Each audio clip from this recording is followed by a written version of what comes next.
Nilhum ngailou Zion khopi ngayon kamau kakap suni tindi olopi silin lengin gatsate kaya zong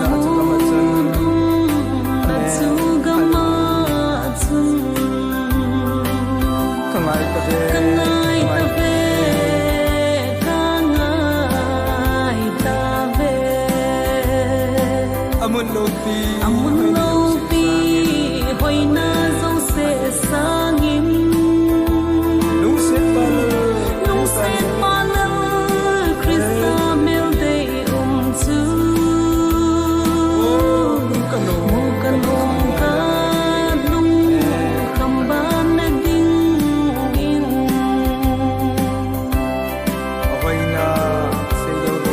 ahoy na say zolo gam tu tisanin a tay zan len na gam kalhagaw tu gam nom tu ho in lang isit gam hi tu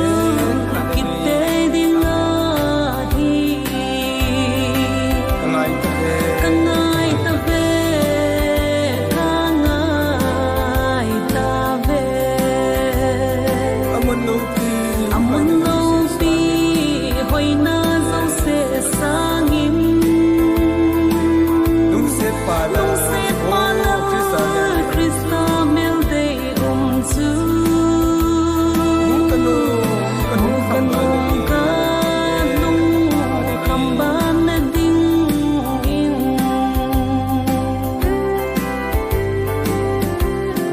lung day hadam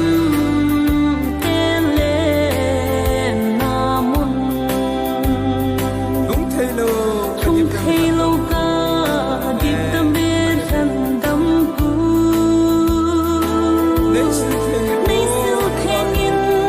thagawin de puyi lalung lem gam hoi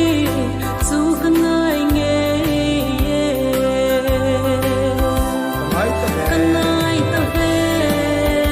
kangai tabe amun lopi hoina zong se sangin nung se palal Krista mel day tu mukanong ka nung kamban na ding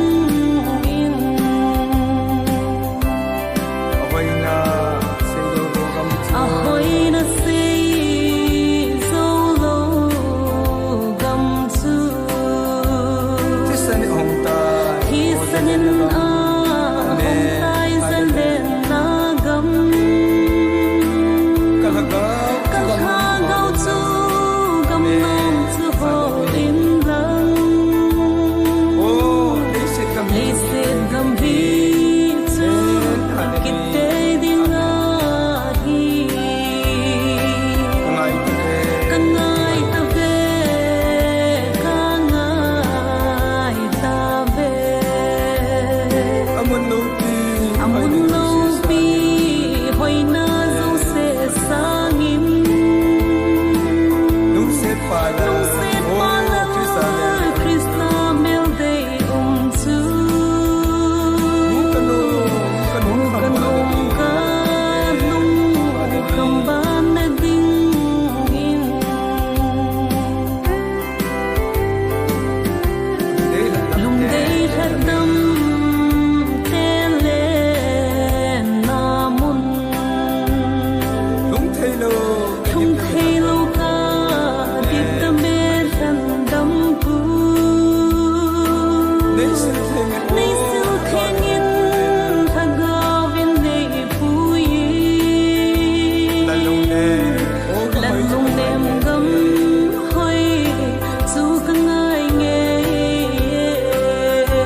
khoi na